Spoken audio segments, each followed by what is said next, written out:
What if the most sophisticated piece of technology you own isn't, your smartphone or that fancy new gadget everyone's talking about? What if it's actually the 3-pound universe nestled right between your ears? It's a pretty profound thought, isn't it? Totally. We spend so much time optimizing our apps, upgrading devices, fine-tuning everything, but we often just take our brain's incredible abilities for granted. It's like we only really pay attention when things start to get a little foggy, right? When recall gets sluggish. Exactly. When you're scrambling for a name or a fact that should be there. But think about this. Could the simple choices, the stuff you do every single day, could that actually be the ultimate biohack for a sharper mind? Are you actively, nurturing your brain, giving it the care it needs? Or are we all just sort of hoping for the best, crossing our fingers? Just letting it tick along. Yeah. And what if the secret to a really resilient, high-performing brain isn't some magic pill, but, a series of surprisingly straightforward lifestyle shifts, things we can all actually do? Today, we're going to dig a bit deeper than the usual health advice. We want to uncover the honestly astonishing ways your daily choices literally sculpt and safeguard your brain. Welcome to a new Mag Talk from English Plus podcast. I'm really glad you could join us for this deep dive. Today, we're exploring something absolutely critical, that undeniable link between our everyday lifestyle choices and the long-term health of our brain. This isn't just, general be healthy advice. It's about understanding how your habits profoundly shape your neurological future. Think of it like shifting gears. We're moving away from that frantic, oh no, fix it approach when our brains feel off. Reactive mode. Exactly. Towards a more dedicated, proactive strategy, maintenance for our most crucial organ, giving it the informed care it needs, not just to survive, but to really thrive. And the core idea here is, it's powerful. Brain health isn't just luck of the draw, genetics. Where it's not set in stone. No. The science is becoming incredibly clear that your brain's health is profoundly shaped, for better or worse, by how you live your life, the food you eat, how you move, your sleep quality, your connections. This isn't just body stuff, it's the actual building blocks for your neurological well-being. The architecture, as you said. Yeah.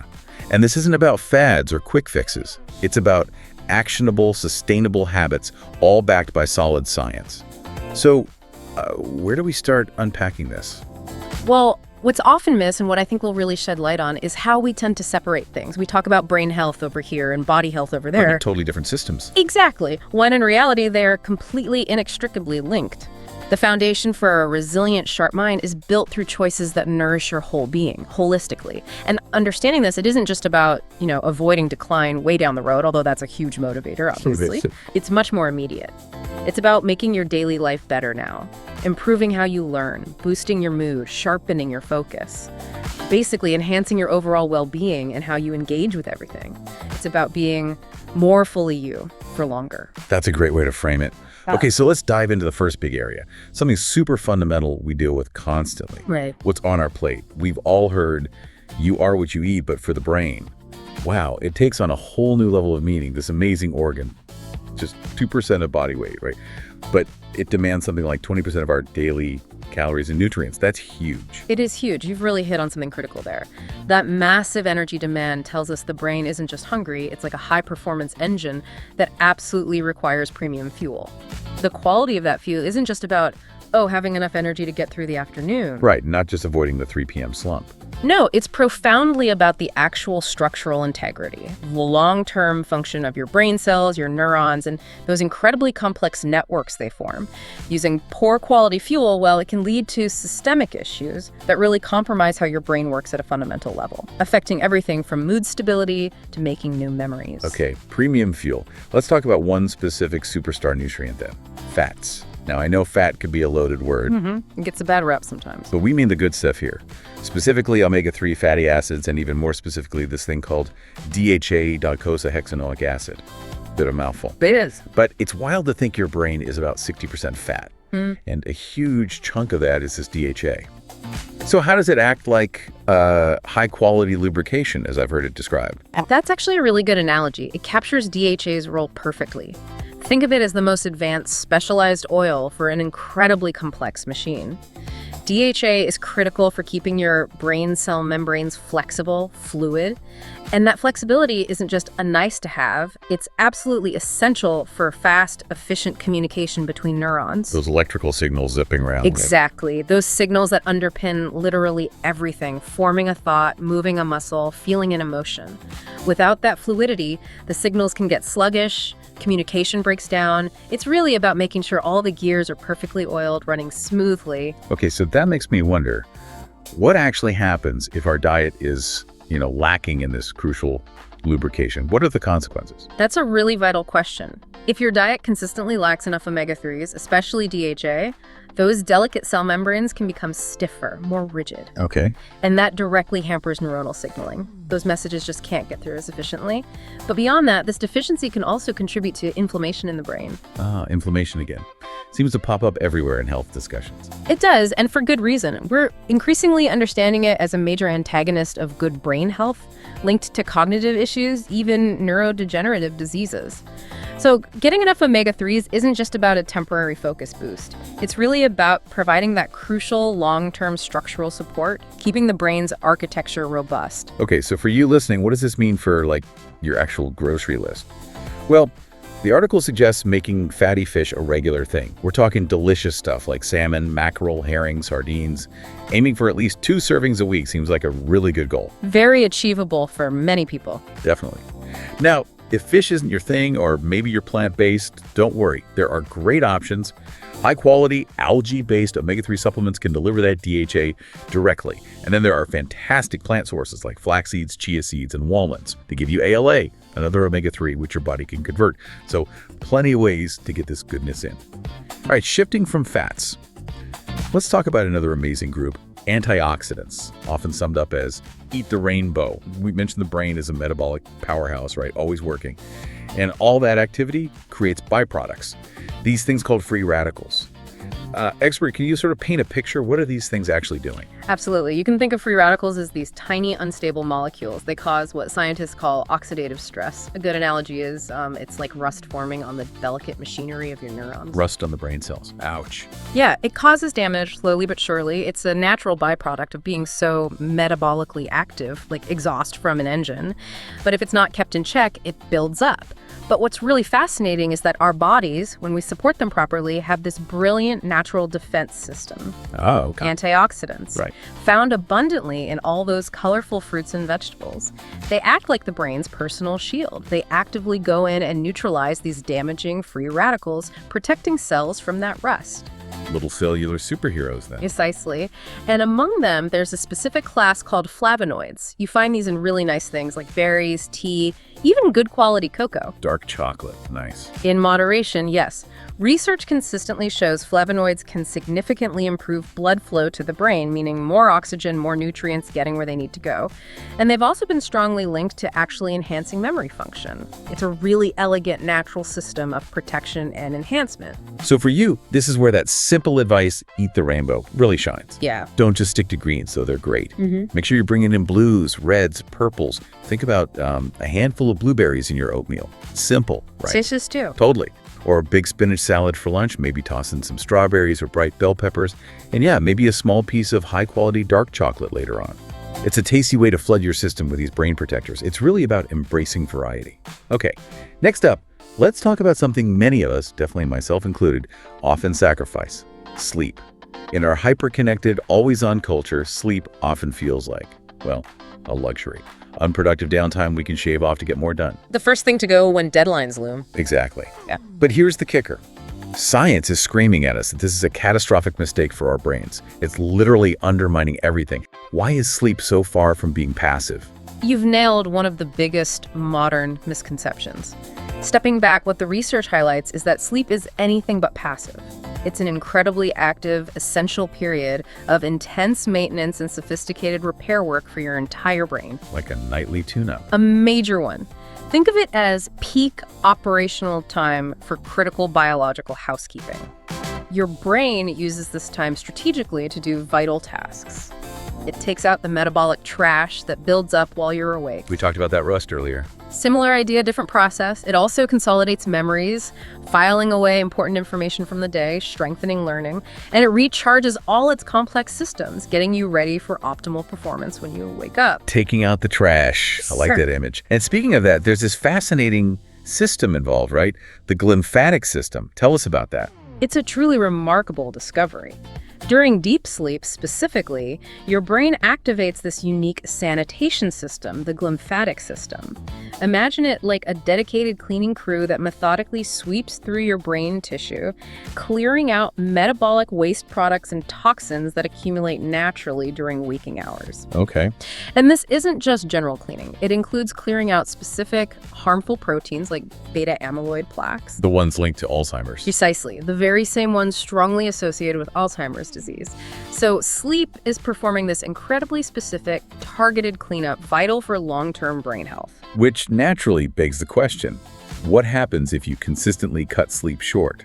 If you keep denying your brain this essential cleaning cycle? That's the crucial takeaway. It is literally like letting garbage pile up in the intricate pathways of your brain when this waste isn't cleared efficiently night after night. It builds up. It builds up and it starts disrupting the delicate communication between neurons.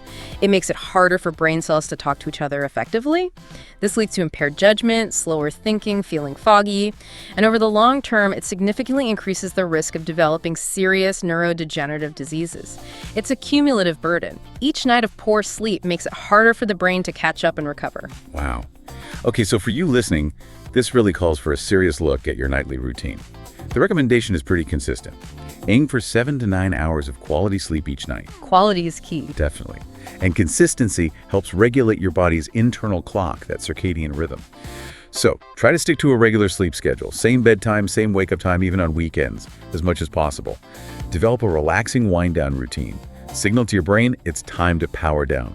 Turn off screens at least an hour before bed. That blue light really messes with melatonin production. Big disruptor. Huge. Maybe read a physical book, take a warm bath, listen to calming music, and make your bedroom a true sleep sanctuary. Dark, quiet, and cool. These seemingly small adjustments can make a massive difference. All right, next up, movement. Exercise, we all know it's good for us, right? But I still think the profound direct impact it has on the brain specifically is wildly underappreciated. When you get moving, you're not just building muscle or helping your heart.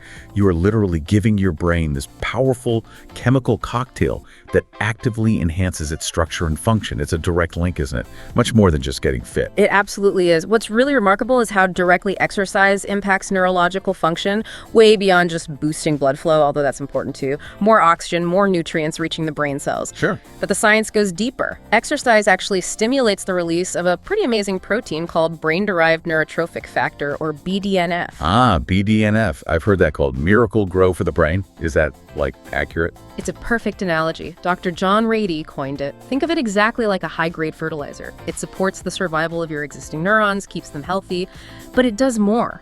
It actually encourages the growth of new neurons, neurogenesis, even in the adult brain, which is incredible. We're generating new brain cells just by moving. It plays a key role, yes. And it also strengthens the connections between neurons, the synapses. And remember, synapses are the physical basis of all learning and memory. So every time you exercise, you are literally building and reinforcing the foundations of your cognitive power. So putting that in perspective, every walk, every swim, every dance party, you're literally building a better brain. Exactly. You are quite literally constructing a stronger, more adaptable brain.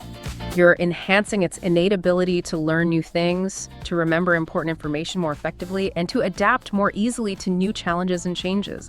It's a real investment in your brain's flexibility and resilience, creating a more robust mental landscape that can better handle stress and the natural aging process. And the good news for you listening is you don't need to become some elite athlete. You don't need to train for a marathon unless you want to. The key word here, the absolute golden rule, is consistency. Just keep moving. Aim for at least 150 minutes of moderate intensity aerobic exercise per week. What does that look like?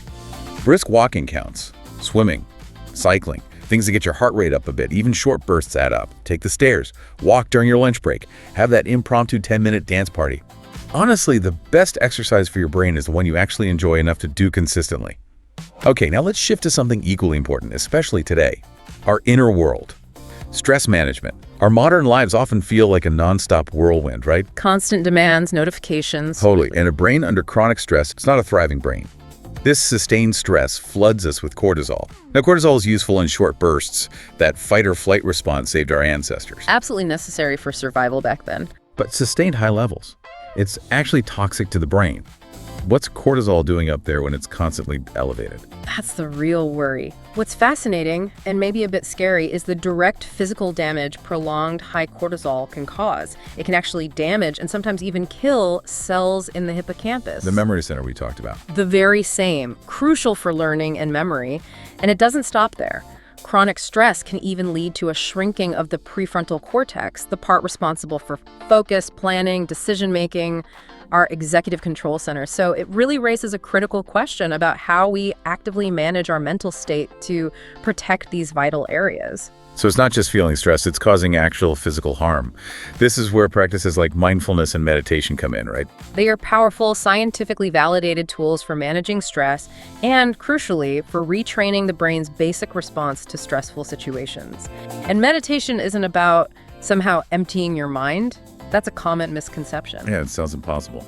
Pretty much. It's more about cultivating the skill of paying attention to the present moment, your breath, sensations, observing your thoughts and feelings without judgment, without getting carried away by the usual frantic stream, creating a bit of space. Okay. And the effects are profound, even physically measurable in the brain. You mean neuroimaging actually shows changes? Like scans look different after people meditate regularly? Absolutely. It's remarkable. Studies using fMRI and other brain imaging techniques show that regular meditation can physically alter brain structure. It can lead to a decrease in the density of the amygdala, that's your brain's fear or anxiety center, the part that triggers the stress response. So less reactive. Potentially, yes. And simultaneously, it can increase the density of the hippocampus, supporting memory, and the prefrontal cortex, boosting focus and decision-making. It's a direct, measurable way to build a calmer, more resilient, more effective brain. That's incredible. So for you listening, if you're curious about starting, the key is start small. Seriously small. Don't feel pressured to sit for an hour. 5 minutes is a great start. Totally. Just 5 minutes a day. Use a guided meditation app. There are tons of great ones like Headspace or Calm. They walk you through it. Or even simpler, just focus on your breath. Feel it coming in, feel it going out. Your mind will wander. That's normal. The practice isn't about stopping thoughts. It's about noticing when you've wandered and gently, without judging yourself, bringing your attention back. It's like a workout for your attention muscle. Exactly. A workout for attention and emotional regulation. Building mental strength, one breath at a time. Okay, let's move to another fundamental human need with surprising brain benefits. Social connection. We are, at our core, social creatures. Our brains literally evolved to thrive in community. It's baked into our biology. Right. But in today's world, with so much screen time and maybe less face-to-face interaction, we risk forgetting this biological imperative. But how is meaningful connection more than just, pleasant? How is it a core pillar for neurological health? What's really fascinating is that actively engaging in conversation, sharing experiences, figuring out social dynamics, it's actually a complex cognitive workout. Never thought of it that way. It really is. It constantly challenges your brain. You have to interpret nonverbal cues, practice empathy, trying to see things from another's viewpoint, manage your responses, adapt your communication. It's demanding. And beyond that direct mental stimulation, positive social interactions act as a powerful buffer against stress. They help regulate our emotions. And crucially, they foster that deep sense of belonging, which is fundamental for mental well-being. That makes sense. But sometimes you hear the argument that social connection is more about, mental health, separate from brain health. Can you clarify how isolation might physically affect the brain itself? That's a common way people divide it, but the science increasingly shows they're intertwined. Mental well-being is neurological health. And the flip side, the danger of isolation is stark. Loneliness and chronic social isolation have been shown in studies to be as detrimental to long-term health as smoking or obesity. Wow, as bad as smoking. In terms of mortality risk and health outcomes, yes. They significantly increase the risk of cognitive decline and dementia. Think about it evolutionarily. Our brains are wired for connection. Isolation goes against that fundamental design. And this leads to measurable negative impacts on brain structure and function over time. It can disrupt neural pathways, reduce plasticity, decrease overall resilience. It truly underscores how vital human bonds are. Okay, message received. So for you listening, this means maybe shifting focus on your social calendar. Prioritize quality over sheer quantity. Definitely. Deep connections matter more. Nurture those relationships that leave you feeling energized and supported, not drained. Make conscious time for friends and family, real face-to-face time as possible. And look beyond your inner circle too. Join a club. Volunteer for something you care about. Take a class. Even small daily interactions add up. Chatting with the barista, saying hi to a neighbor, it all contributes to that sense of connection and can genuinely brighten your brain's day. Our pillar number 6, and this one is all about the brain's amazing adaptability. Never stop learning. Your brain thrives on challenge, on novelty. It's not just about staying sharp, it's actively building resilience. The core concept here is neuroplasticity, that incredible ability of your brain to reorganize itself, form new connections, adapt throughout your entire life. It's not just for kids. Absolutely not. It's a lifelong capacity. And what's so fascinating is that every single time you genuinely learn something new, something challenging, you are literally remodeling your brain. Remodeling, like construction work. In a sense, yes, you're shaping its architecture, strengthening pathways, forging new ones. It's a physical process. Learning a new skill, whether it's a language, an instrument, a complex game, is one of the best ways to harness that power of neuroplasticity. It keeps your brain dynamic, adaptable, always building capacity. So when you push yourself out of that cognitive comfort zone, you're forcing your brain to do this remodeling work, building new routes, strengthening old ones. I like the analogy of taking a new route home from work. At first, it takes more attention, right? More effort. You have to actively navigate. But as you do it more, it gets easier, more automatic. You've built a more robust mental map. And this lifestyle of continuous learning, driven by curiosity, is a powerful way to build cognitive reserve. Expert, what exactly is that? Why is it so important? Think of cognitive reserve as building a mental scaffolding, or maybe like a backup system in your brain. It's the accumulated efficiency and interconnectedness of your neural networks. This reserve can help protect your brain against the normal effects of aging and even buffer it against the impact of potential disease processes like those involved in dementia. So like resilience. Exactly. The more pathways you've built, the more connections you have, the more resilient your brain becomes. It has more ways to reroute information if one pathway is damaged. It's a proactive defense you build over your lifetime. Okay, so for you, this means actively seeking out challenges for your mind. Find things that genuinely interest you, that's key, but also push you a little. Interest fuels motivation. For sure. Maybe try learning a few phrases in a new language with an app. Watch documentaries on totally unfamiliar subjects. Learn to juggle, take up coding, master a complex new recipe. The specific activity matters less than the process itself. Engaging your brain in a novel, stimulating, complex way. Keep that intellectual fire burning. And finally, our 7th pillar. This one is so simple, so basic, we often completely overlook it. But adequate hydration is absolutely critical for optimal brain function. And get this, your brain is about 75% water. Astonishing, isn't it? Mostly water. Every thought, every signal depends on that. How quickly does even mild dehydration mess with our heads? It's surprisingly fast. What's fascinating and a bit concerning is how quickly even mild dehydration, the kind many of us experience daily without even realizing it, can have a noticeable negative impact on cognitive performance. It really prompts the question, have you actually had enough water today? Because dehydration can literally cause brain tissue to shrink slightly. But more commonly, it impairs memory, disrupts mood, making you feel more irritable or foggy, and significantly reduces your ability to concentrate. It's amazing how simply lacking water can cause so many issues, often before you even feel really thirsty. That is such a common trap. You feel that afternoon slump, that brain fog setting in, and you automatically reach for more coffee. The go-to fix. Right. But pause and ask, have I had enough water? So often that fatigue isn't a caffeine deficit, it's just your brain crying out for H2O. So for you, the takeaway is simple but powerful. Keep a water bottle handy throughout the day. That visual cue really helps. Just seeing it reminds you to sip. Little nudges work. They do. And if plain water feels boring, jazz it up. Add lemon, cucumber, mint, berries, whatever makes it more appealing. And don't forget, you can eat your water too. Lots of fruits and vegetables have high water content. The goal is consistent intake throughout the day. Keep that brain happily hydrated so it can fire on all cylinders. So let's pull this all together. What does this all mean? This deep dive, I think, really hammers home that your brain isn't just another organ. It's the architect of your entire experience of life. It shapes everything. Absolutely. Your perceptions, thoughts, feelings, interactions, everything flows through it. So tending to its health isn't some act of vanity or just chasing the latest wellness trend. It is truly the most profound investment you can make in your future self. By consciously weaving these 7 powerful habits into the fabric of your daily life, the right food, good sleep, moving your body, calming your mind, connecting with others, always learning, staying hydrated, you become an active partner in your neurological well-being. Taking the reins. Exactly. You're not just passively hoping for the best. You are actively building a mind that's sharp and clear today, yes, but also resilient, vibrant, and capable for all the years ahead. And stepping back just one more time, what this really suggests is that caring for our brain is perhaps the ultimate form of self-care. It goes way beyond just adding years to your life.